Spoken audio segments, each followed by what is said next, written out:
तमाम वर्कर और साथी, आप सबको मेरे तरफ से अस्सलाम वालेकुम, आदाब और सत श्री अकाल।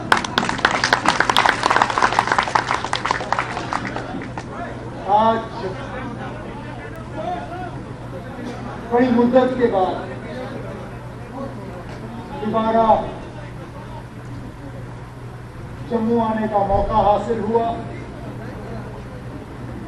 और फारूक साहब और मैंने पहले ही तय किया था कि जम्मू की जमीन पे अगर हमारे पैर पड़े तो सबसे पहले अपने दफ्तर शेर कश्मीर भवन आके अपने साथियों से मुलाकात करेंगे,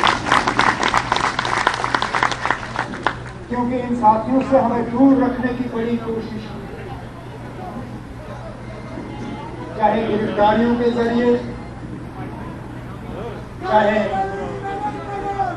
आप बीच में अब आप बीच में मत बोलिए, आप बस कर ले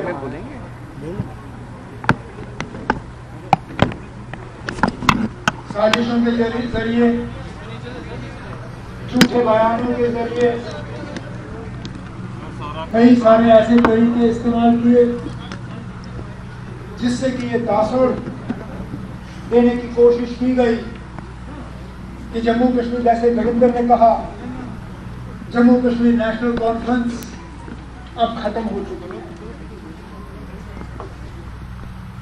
काश उन लोगों ने नेशनल कॉन्फ्रेंस की हिस्ट्री को पढ़ने की कोशिश की होती,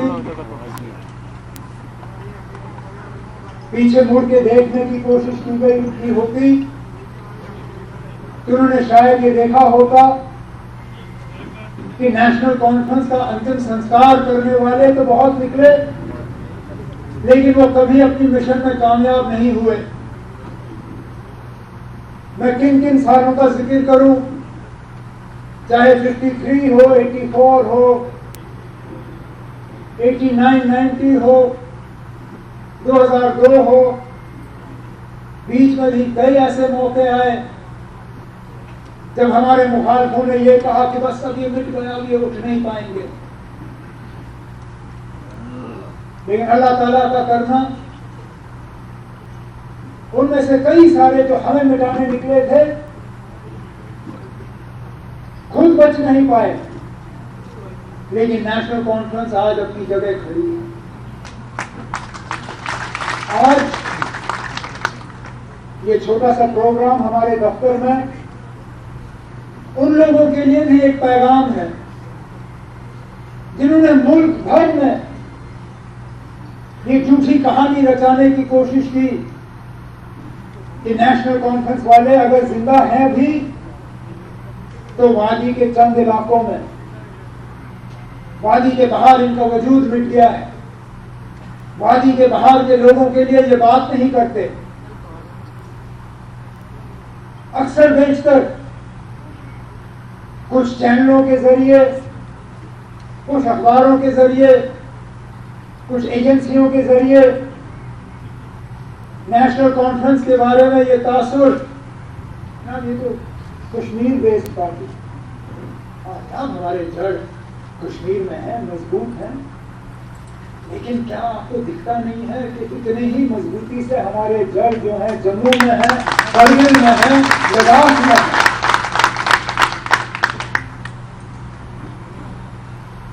नेशनल कॉन्फ्रेंस ने कभी इलाकाई सियासत नहीं की है।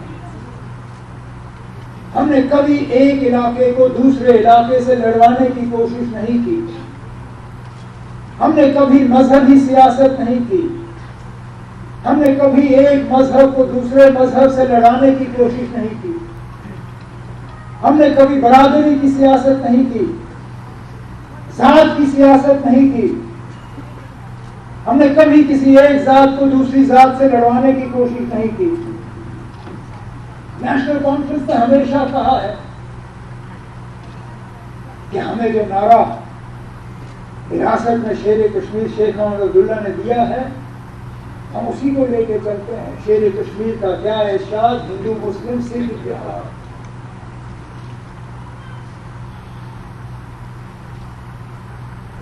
लेकिन बदकिस्मती से आज जिस दौर से हम गुजर रहे हैं,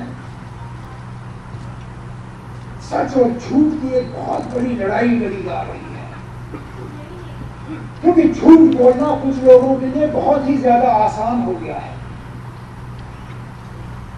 आप 5 अगस्त 2019 ही ले लीजिए, कितने सारे झूठ उससे पहले इस मुल्क को और जम्मू कश्मीर की रियासत के लोगों को सुनाए गए। यहां तरक्की नहीं है, यहां रोजगार नहीं है, यहां गुर्बत है, यहां लोग आकाकशी से मारे जा रहे हैं, तरह तरह के यहां पे इलायची पसंद लोग ज्यादा हैं, यहां पे मुल्क के साथ लोग हैं नहीं क्योंकि 370 है, तरह तरह के शोषे डाले गए और ये कहा गया मुल्क को कि अगर 370 और 35 से हटा तो जम्मू कश्मीर रियासत की तमाम बीमारियां जो हैं उनको रातों रात हम दूर कर देंगे। आज 1 साल 3 महीने हो गए,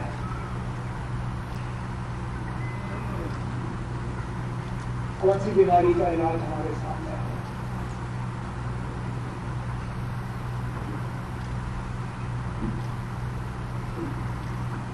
कहां है वो तरक्की का दौर जिसका वादा यहां के लोगों के साथ किया गया था? आप तो कह रहे थे कि जम्मू कश्मीर में जो इलायची पसंद लोग हैं वो भी इस फैसले के साथ पूरी तरह से फिर हिंदुस्तान के साथ घुल मिल जाएंगे। लेकिन आज मैं दावे से कहता हूं कि जो लोग हिंदुस्तान के खिलाफ सोच रखते हैं, 370 को उड़ाने के फैसले के बाद वो ज्यादा नजदीक नहीं आए बल्कि ज्यादा दूर आपसे चले गए। जिस नौजवान को हम अपने तरफ खींच के ला रहे थे 2011 में, 12 में, 13 में, 14 में, जिसकी बदौलत सबसे कम आतंकवाद जम्मू कश्मीर में उन सालों में हमें देखने को मिला, सबसे कम नौजवानों का रुख मिलिटेंसी की तरफ उन सालों में 2012, 13, 14 शायद ही कुछ नौजवानों ने बंदूक उठाने का काम किया। किसी महीने 1, किसी महीने 2। आजकल जो कुल मिला के 12-13 के साल के लड़के मिलिटेंसी ज्वाइन कर गए, आज वो महीनों में ज्वाइन करते हैं। जो 1 साल का नंबर उस वक्त था वो 1 महीने का नंबर बन गया है। क्यों? क्योंकि हमने अपने ही करतूतों से इन नौजवानों को और ज्यादा दूर किया। कहा कि अब यहां तरक्की का एक नया दौर शुरू होगा। पिछले दिनों गवर्नर साहब की इंटरव्यू में मैंने पढ़ा, क्योंकि जमीन के ये जो नए कानून बने ये इनको कुछ ज्यादा भारी पड़ना शुरू हो गए हैं, तो कहा कि अब फैक्ट्रियां लगेंगी। जनाब गवर्नर साहब, अगर फुर्सत हो तो कभी गाड़ी में बैठ के यहां से कठुआ जाइए, बड़ी ब्राह्मणा में रुकिए, कीजिए मुआयना वहां पे। अगर आपको फैक्ट्रियां नजर नहीं आई तो मेरा नाम बदल दीजिए। बड़ी ब्राह्मणा से निकल के जरा सांबा के और जाइए। फुर्सत हो तो उस वक्त के इंडस्ट्रीज मिनिस्टर को अपने साथ बुलाइए, सलाथिया साहब को, और उनसे जरा पूछिए कि क्या ये फैक्ट्रियां 370 हटने से पहले लगी या 370 हटने के बाद लगी। जो industrial growth centre phase 1, phase 2, phase 3, जिसकी बदौलत वहां बड़े बड़े कारखाने लगे, उनको 370 हटने की जरूरत नहीं पड़ी। और अगर फुर्सत हो तो वहां से थोड़ा आगे कठुआ तक जाइए, चिनाब टेक्सटाइल के प्लांट में जाके जरा मुआयना करिए कितने लोग वहां पे रोजगार हासिल करते हैं। और कंपनी के मालिक से पूछिए कि हाँ आपने ये 5 अगस्त 2019 से पहले फैक्ट्री लगाई या 5 अगस्त 2019 के बाद, जवाब आपको खुद ब खुद मिल जाएगा। कश्मीर में अगर आज फैक्ट्रियों की कमी है, वो 370 की बदौलत नहीं, वो खौफ और डर की बदौलत। अगर आज तक हम किश्तवाड़ में या डोडा में या राजौरी में या पुंछ में ज्यादा लोगों को कारखाने लगाने के लिए तैयार नहीं कर सके, वो 370 की बदौलत नहीं, वो हमारी ज्योग्राफिया की बदौलत। तो फिर किसको ये झूठी कहानियां? बड़ा जी इंडस्ट्रियल इन्वेस्टमेंट समिट होगा, डेट भी तय किए गए। उस वक्त के गवर्नर साहब ने बहुत जोरों शोर से कहा अब लाखों करोड़ आएंगे। कहां गए वो लाखों करोड़?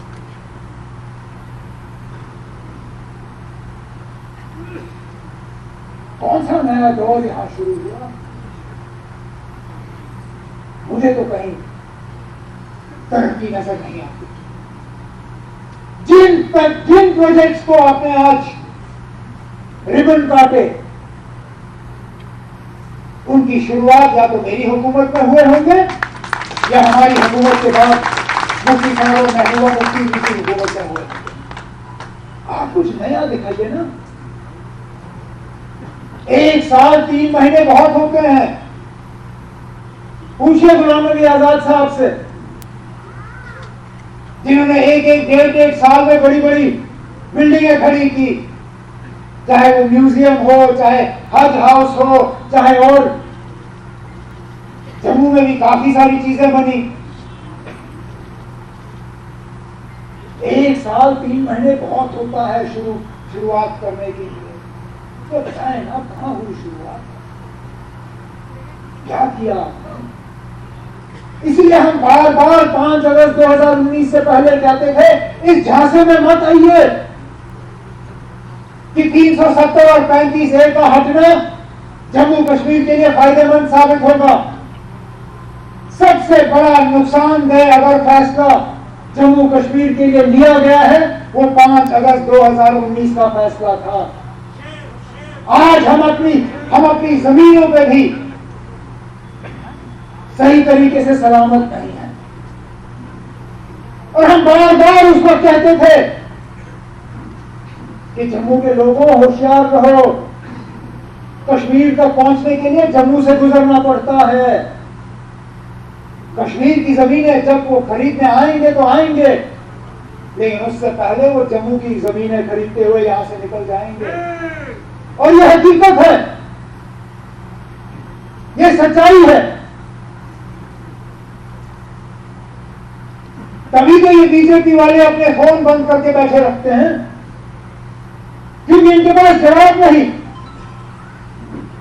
जब ये कहते थे कि हमें वजीर आजम साहब ने यकीन दिलाया है कि हमारी जमीनों को कोई खतरा नहीं, हमारे रोजगार को कोई खतरा नहीं, हमारे बच्चों के स्कॉलरशिप को कोई खतरा नहीं, तो शायद दिल्ली से उन्होंने गलत खबर सुन के यहां आपके सामने पेश की। कहते हैं कि किसानों की जमीन जो है उसको कुछ नहीं होगा, लेकिन उसमें भी सच्चाई नहीं।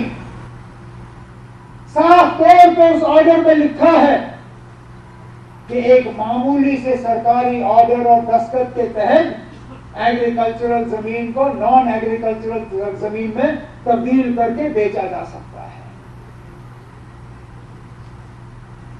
जिस RS पूरा की बासमती को यहाँ के किसान मेहनत करके उगा के बाकी मुल्क में बेचते हैं, आज उस RS पूरा के किसान को भी इस बात का यकीन नहीं है कि क्या अगले साल वो अपने जमीन का मालिक होगा या नहीं।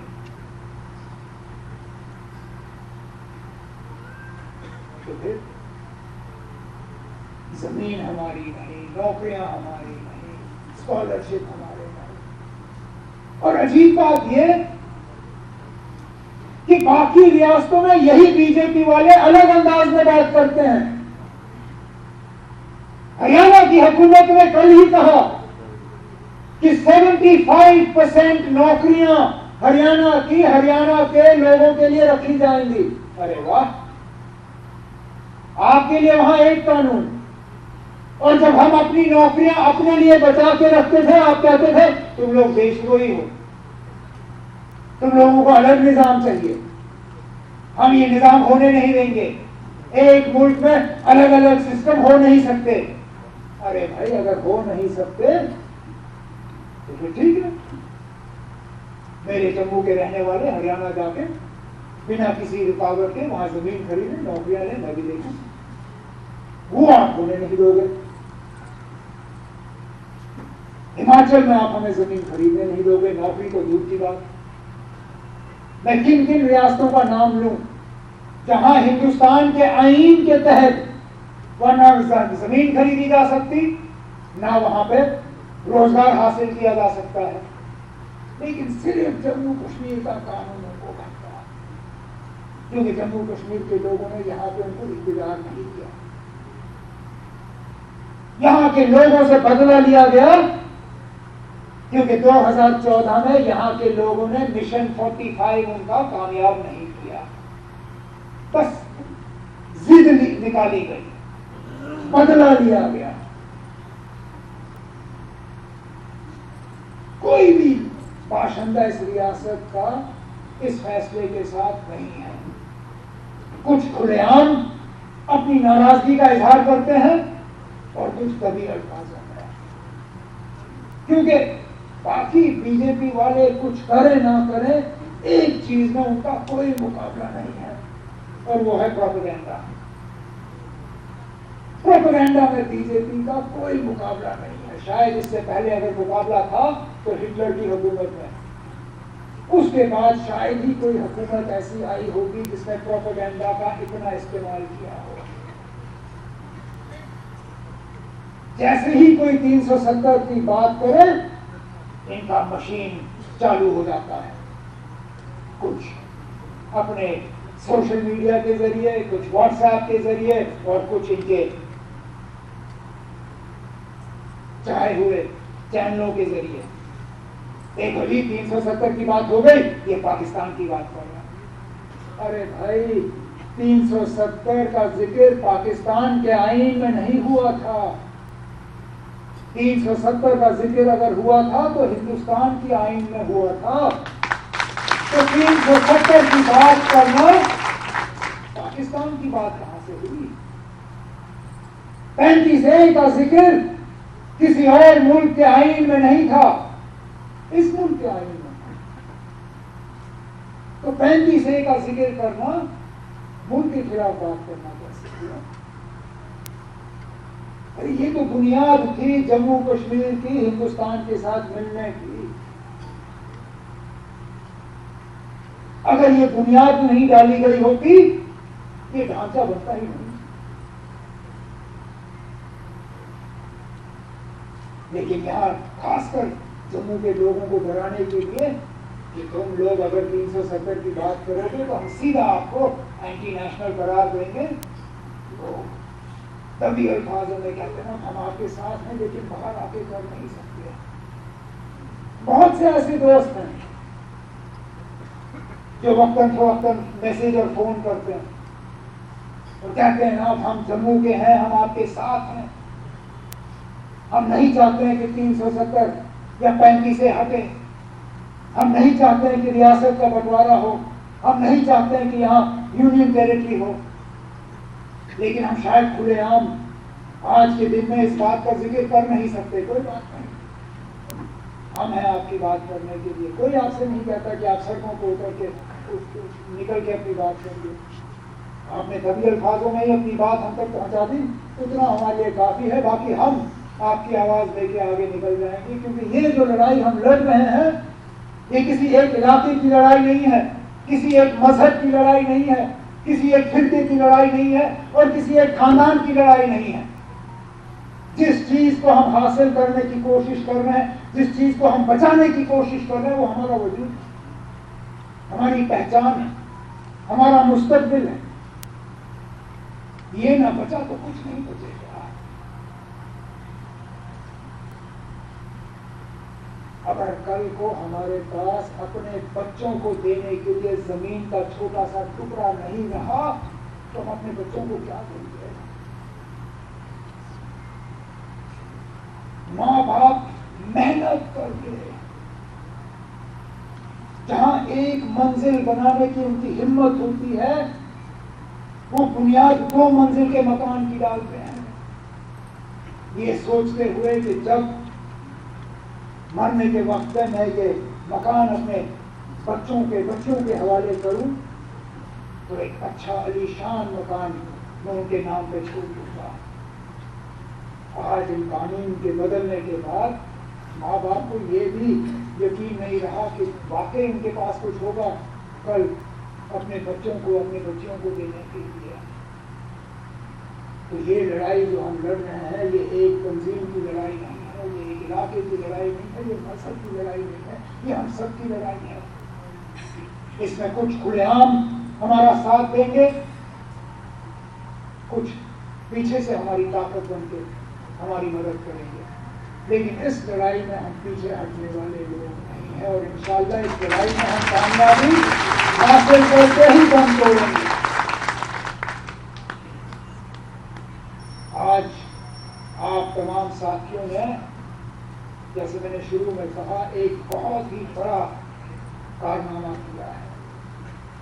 आपने इनके झूठ को झूठ साबित किया और एक बहुत बड़ा पैगाम आपने बाकी मुल्क में भेजा है कि जम्मू कश्मीर नेशनल कॉन्फ्रेंस आज भी उतनी ही मजबूती से बात करता है और तमाम हितों के लिए बात करता है, तमाम मजहबों के लिए बात करता है, हर एक के लिए बात करता है। उसके लिए मैं आप सब